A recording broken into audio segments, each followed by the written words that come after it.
Sarà difficile perdonare Filippo Turetta, ma abbraccio i suoi genitori, l'ha detto Gino Cecchettin all'indomani dei funerali della figlia Giulia. L'ex fidanzato detenuto in carcere a Verona non ha seguito in TV i funerali. Il Consiglio Superiore della Magistratura ha archiviato il procedimento di trasferimento per Bruno Cherchi, resta dunque a Venezia come capo della procura che coordina l'inchiesta sull'omicidio di Giulia. Il nome di Giulia Cecchettin proposto per una statua di donna da collocare a Padova, la proposta dell'assessore padovano Colasio durante la Commissione Cultura e Pari Opportunità. Insulti vergognosi rivolti ad un'arbitra di 17 anni durante una partita di basket under 17. Tutta la federazione della pallacanestro condanna l'episodio. Il prefetto di Venezia saluta la città prima della partenza per Napoli e lascia un messaggio al suo successore. Il lavoro va continuato, ma a Mestre ci sono segnali di svolta. Il Comune di Venezia stanzia quasi 30 milioni per sistemare 500 alloggi pubblici nei prossimi 3 anni, a quanto prevede il piano 2024-26, obiettivo ridurre i tempi d'attesa. La riduzione dei parcheggi a Venezia nell'ambito del progetto di riqualificazione dell'autorità portuale. Il presidente del comitato Waterfront annuncia: attendiamo risposte. Ben ritrovati con l'edizione di Venezia dei nostri telegiornali. Sarà difficile perdonare Filippo Turetta, ma abbraccio i suoi genitori. Le parole di Gino Cecchettin all'indomani dei funerali della figlia Giulia, funerali ai quali Turetta, detenuto in carcere a Verona, non ha assistito, seguendoli in televisione. Cercano di evitare di fargli vedere giornali e televisioni, ma è una cosa buona e saggia, e se la direzione sta facendo questo, sta facendo veramente una gran bella cosa. Filippo Turetta non ha dunque potuto assistere ai funerali di Giulia dal carcere di Montorio Veronese in cui è detenuto, né leggere i giornali, come riferiscono le voci di Radio Carcere, mentre i detenuti nel frattempo hanno scritto una lettera in cui smentiscono di aver protestato per la consegna dei libri al 21enne. Mi raccontano di un ragazzo che ha difficoltà a guardare le persone negli occhi, vero? Quindi questo vuole dire tanto, vero? Perché si sente talmente in colpa, talmente si vergogna di quello che ha fatto che non riesce nemmeno ad alzare lo sguardo. Ora che si è fermato, perché il carcere ti ferma, perché finché scappi pensi alla fuga, pensi oddio cosa faccio, devo che, ma quando sei fermo e hai tanto tempo, devi fare anche i conti con la tua coscienza. Io credo che il problema di Filippo ora sia quello, e chi c'è dentro con lui se ne sta rendendo conto. Dobbiamo chiederci come mai tutte queste baby gang e come mai tutti questi ragazzi di 18-20 anni in carcere. C'è sicuramente qualcosa che non funziona, ma non funziona fuori, non è il dopo il problema è il prima. Intanto, all'indomani del funerale nella Basilica di Santa Giustina a Padova, il papà di Giulia, che è tornato al lavoro, parlando di colui che gli ha strappato per sempre la sua Giulia, ha detto: non so se riuscirò a perdonarlo, sarà difficile. Neanche Gesù ha perdonato i suoi carnefici, ha chiesto a Dio di farlo. Sui suoi genitori, invece, sempre più provati, come ha riferito il sindaco di Torreglia, Gino Cecchettin ha detto: do loro un grande abbraccio, perché forse io ritornerò a fare un sorriso, loro faranno più fatica, quindi hanno tutta la mia comprensione e il mio sostegno, ha concluso. Forse anche per questo non hanno avuto la forza di presenziare al funerale di Giulia. Resta al suo posto il procuratore di Venezia Bruno Cherchi, che coordina l'inchiesta sull'omicidio di Giulia Cecchettin. Il plenum del CSM ha archiviato la procedura di trasferimento d'ufficio che aveva aperto nei suoi confronti per i suoi rapporti con un perito, il professor Massimo Montisci, ex presidente dell'Istituto di Medicina Legale di Padova, coinvolto in vicende giudiziarie. La decisione è passata con 18 voti favorevoli, 2 contrari e 7 astensioni. Prato della Valle, all'indomani dei funerali di Giulia Cecchettin, il nome della 22enne è stato proposto per una statua a Padova. Io credo che una statua o in Prato della Valle o forse meglio in centro storico dedicata a Giulia possa essere un modo con cui la città onora il suo impegno di iniziare con una statuaria di genere. Nel giorno in cui Prato della Valle e la Basilica di Santa Giustina accoglievano oltre 10.000 persone per l'addio a Giulia Cecchettin, il nome della giovane uccisa dall'ex fidanzato è stato proposto per la realizzazione di una statua di donna da collocare proprio in Prato della Valle o meglio ancora in centro storico a Padova. La proposta è stata fatta dall'assessore Andrea Colasi durante la Commissione Cultura e Pari Opportunità. È evidente che quello che è accaduto in questi ultimi giorni ha provocato una sorta di mobilitazione collettiva, di crescita di sensibilità e di consapevolezza. Io credo che si possa parlare di una generazione Giulia, specie per i giovani ragazzi. Ebbene, parlare di statue e pensare a Giulia è facile immaginare che un qualcosa, un'opera d'arte che possa evocare, ricordare questo processo di mutamento, perché quello che sta accadendo è un fatto positivo. Vi è la presa di consapevolezza da parte di molti uomini, di moltissime donne, che il femminicidio è drammatico ed è un fattore culturale che va affrontato in modo organizzato e debito. Il femminicidio di Giulia ha scosso le coscienze, soprattutto quelle dei più giovani, e il suo sacrificio deve essere il motto del cambiamento culturale, come evocato dalle parole del discorso profondo e carico di significato pronunciato dal papà della 22enne dal pulpito. Padova, non a caso ha spiegato l'assessore Colasio, è tra le prime città nei secoli a condannare i femminicidi, come ricorda la storia dell'assassinio nel 600 di Lucrezia Dondi dell'orologio da parte di un uomo che lei aveva respinto. La stuprò e la uccise. Le similitudini sono enormi perché era stato rifiutato. Lui si chiamava Attilio Pavanello, lei era Lucrezia Dondi dell'orologio. Quello che è incredibile, il fatto avviene nel 1654 e come per Giulia si creò in città e a livello di Repubblica Serenissima un vero e proprio dibattito sulla questione che si tradusse poi in testi letterari, in poesie. In quel momento il comune di Padova e la Serenissima decisero che questo episodio andava fissato, cristallizzato dentro lo spazio pubblico più importante della città, il Palazzo della Ragione. Nel lato ovest, accanto al monumento a Tito Livio, c'è il monumento a Lucrezia Dondi dell'orologio che ricorda appunto la violenza da lei subita. Capite? C'è un nesso storico, simbolico incredibile tra il 1600 e l'oggi. La realizzazione di una statua di donna a Padova è una volontà che da mesi la città sta discutendo su dove e a chi dedicarla. Ora la scelta di dedicarla a Giulia potrebbe unire tutti. La decisione popolare sarà l'atto finale. E all'indomani del funerale di Giulia, il sindaco di Vigonovo, Luca Martello, prova a tracciare quelle che potranno essere le future iniziative. Sono tante le proposte che ci giungono, ha detto, le stiamo raccogliendo e valuteremo con la famiglia quali potranno essere le più significative e percorribili. Per quanto riguarda la gigantografia, ha concluso Martello, resterà nella nostra disponibilità. Il pensiero più immediato è di esporla per una settimana in occasione del prossimo 25 novembre per ricordarla con tutto il nostro affetto. Per i fiori ci sono molte piante con il vaso, vorremmo non disperderle, continua il sindaco, e donarle alle scuole affinché se ne possano prendere cura. Insulti vergognosi rivolti ad un'arbitra 17enne durante una partita di basket under 17, tutta la federazione condanna l'episodio. La dirigenza della squadra di basket under 17 dei Gunners Cittadella si è scusata con un comunicato ufficiale con la giovane arbitra che domenica scorsa a Camine durante una partita di campionato è stata pesantemente insultata da un sostenitore della squadra cittadellese. Insulti sessisti e una frase che ha fatto rabbrividire, meriti di fare la fine di quella di Vigonovo, un chiaro riferimento alla tragica storia di Giulia Cecchettin proprio alla vigilia del suo funerale.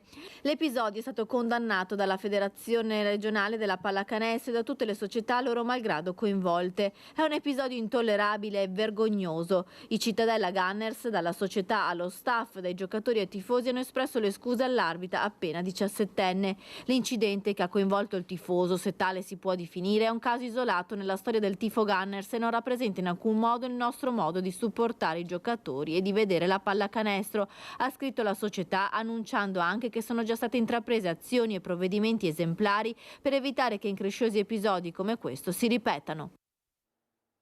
Il nucleo carabinieri forestali di Mestre ha elevato una sanzione amministrativa di, pensate, 1.752.000 euro a carico dell'amministratore unico di una società in qualità di trasgressore e della società stessa in qualità di obbligata in solido per infrazione al testo unico ambientale. Dagli accertamenti è risultato che l'amministratore unico, nonostante fosse venuto ufficialmente a conoscenza anni or sono del diffuso stato di contaminazione in cui versavano i terreni allora acquistati a Fusina nel comune di Mira dalla società che rappresenta, ometteva di comunicarlo agli enti interessati, cioè Regione Veneto, Città Metropolitana e Comune di Mira, violando così gli obblighi specifici previsti dal testo unico ambientale, finalizzati ad attuare la messa in sicurezza del sito inquinato, di qui dunque la maxi sanzione. E adesso i saluti a Venezia del prefetto di Bari in vista della sua partenza per Napoli. Signor prefetto, se ne va, saluta Venezia.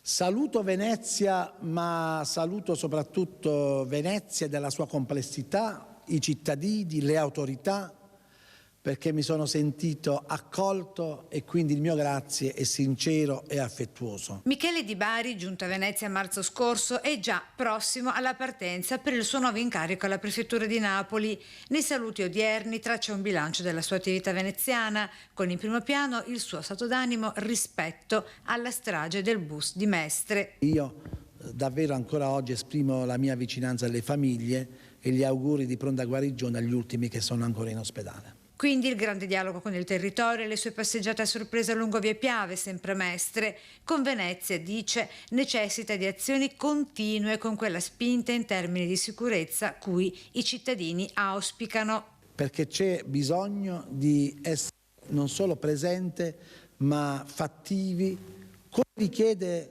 questo territorio. E con la sicurezza del territorio, con i cosiddetti COSP, anche quella stradale, i protocolli, la tutela del lavoro e non ultimo il piano migranti con l'attuazione dell'accoglienza diffusa. Anche a fine mandato non ho novità, se non allacciarmi alle parole del Presidente Zaia, che ringrazio, il quale ha riferito che l'immigrazione è stata ben gestita. Infine, con i saluti al Patriarca Moraglia, al Sindaco della Città Metropolitana Brugnaro, ai suoi 44 amministratori e alle forze dell'ordine, l'attenzione per la parità di genere. Perché questo stillicidio, questo sangue versato da parte di uomini che si trasformano in carnefici possa avere davvero una fine. Il Comune di Venezia investirà 28 milioni di euro per restaurare nei prossimi 3 anni le circa 500 case pubbliche sfitte di proprietà del Comune. Contemporaneamente partiranno i bandi di assegnazione. Interverremo su circa 500 appartamenti in 3 anni, così esaurendo completamente la percentuale di edilizia pubblica non assegnata a disposizione del Comune di Venezia. Dalla laguna all'entroterra, tutti gli appartamenti pubblici di proprietà comunale attualmente vuoti saranno restaurati e resi assegnabili a nuovi condomini nel giro di appena 3 anni. A Cafarsetti il piano casa 2024-2026, contenuto nell'ultimo bilancio di previsione, è definito una svolta epocale nella storia della politica della casa degli ultimi 40 anni in Comune di Venezia. Si è deciso di puntare sia nel 24 ma anche nel 25 e nel 26 su questo piano casa per ridurre o eliminare del tutto il problema almeno dei nostri appartamenti residenziali. Nel 2024 partiranno 224 cantieri, 146 nel 2025 e 168 nel 2026. Contestualmente partiranno i bandi di modo da arrivare alla consegna degli appartamenti appena finiti i restauri, costo previsto circa 28 milioni di euro. Avendo messo i conti in ordine e potendo affrontare sia le emergenze sia, come in questo caso, invece un vero e proprio piano di investimento, lo riusciamo a fare perché i conti sono stati messi in ordine negli anni precedenti. Il piano naturalmente si rivolge al patrimonio di edilizia residenziale di proprietà del Comune di Venezia, altro sono gli appartamenti pubblici della Regione. Accompagnati dal presidente della 7ª commissione Nicola Gervasutti, gli assessori Zuina e Venturini hanno rivendicato l'attività di questi anni. Oltre al piano casa, altri 75 restauri sono in via di conclusione e nelle prossime settimane ne partiranno 142. Durante gli anni della Giunta Brugnaro sono stati indetti 14 bandi diversi. Abbiamo messo in campo un sistema informatico innovativo che ci consente di avere un dettaglio enorme di informazioni e quindi noi riusciamo a sapere in tempo reale per quell'appartamento chi lo abita, che interventi manutentivi ha svolto, se è in regola con i pagamenti, se ha diritto, se ha presentato l'ISEE, automaticamente collegandoci alle banche dati. Pubblicità, ora linea alla regia, ci rivediamo tra pochissimo. Eccoci di nuovo in diretta TG di Venezia, torniamo a parlare della riduzione dei parcheggi nell'ambito del progetto di riqualificazione dell'autorità portuale. Il presidente del comitato Waterfront annuncia, attendiamo risposte. Il comitato Waterfront, composto da lavoratori e residenti nella terraferma veneziana che usufruiscono dei parcheggi gestiti dall'autorità di sistema portuale nelle aree da San Basilio a Sant'Andrea passando per Piazzale Roma, torna a chiedere risposte in merito al progetto di riqualificazione che prevede l'eliminazione del 70% dei posti auto. Togliere i parcheggi ai residenti e agli abitanti della terraferma vorrebbe dire sostanzialmente dare un altro colpo duro a queste persone. Ci chiamiamo però Comitato del Waterfront perché non siamo il comitato del no. Siamo stati già ricevuti nuovamente dall'autorità portuale all'inizio del corrente mese. Ci è stato rappresentato questo progetto, il progetto Waterfront, che al momento è solo in una fase embrionale e come comitato saremo referenti in uno alle altre entità territoriali per cercare di far combaciare le varie esigenze. Al momento nulla è certo, evidenzia Vianello, anche perché è ancora in corso lo studio di fattibilità. Ma in attesa di un altro incontro con l'autorità saranno organizzate delle assemblee. Vogliamo far sì che la cittadinanza tutta sia informata sulle sorti non solo dei parcheggi ma anche di tutta l'area che sarà attinta dal progetto. Perché la modifica potrebbe essere impattante, non sappiamo se in maniera positiva o negativa. Ed è per questo che lo studio di fattibilità ci dovrà essere un confronto con le persone deputate alla fattibilità e noi come entità territoriali. Ed in chiusura vi ricordo che potete continuare ad inviarci le immagini della vostra natività. La nostra rubrica Al tuo presepe è appunto quella dedicata a questo spazio, Natale 2023. Potete mandare le immagini al numero che vedete in sovraimpressione via WhatsApp. Ci raccomandiamo che i filmati siano della durata di almeno 20 secondi e le riprese effettuate in orizzontale. Ed è tutto, io vi ringrazio per essere stati con noi, vi lascio alle previsioni del tempo con il nostro meteo. Arrivederci.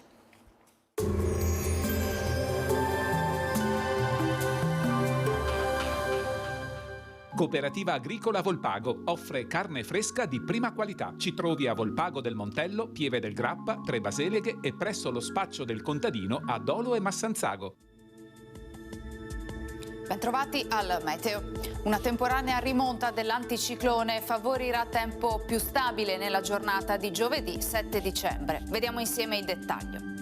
Sul Veneto precipitazioni assenti, avremo un ampio soleggiamento con cielo sereno o al massimo poco nuvoloso. Foschie o nebbie in pianura, specie nelle ore più fredde, localmente persistenti anche durante il giorno. Le temperature saranno in lieve diminuzione, minime tra -3 e 1 grado, massime tra 5 e 7 gradi. Spostiamoci ora sul Friuli Venezia Giulia. Anche in questo caso tanto sole, cielo in prevalenza sereno con probabilità di gelate notturne anche in pianura oltre che sulla zona montana. Temperature minime tra lo 0 e i 5 gradi, massime sugli 8-11 gradi.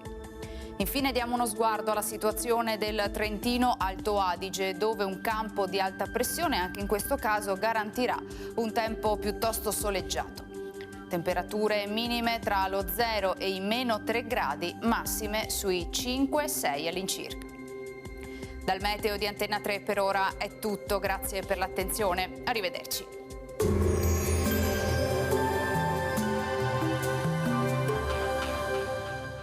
Cooperativa Agricola Volpago offre carne fresca di prima qualità. Ci trovi a Volpago del Montello, Pieve del Grappa, Tre Baseleghe e presso lo spaccio del contadino a Dolo e Massanzago.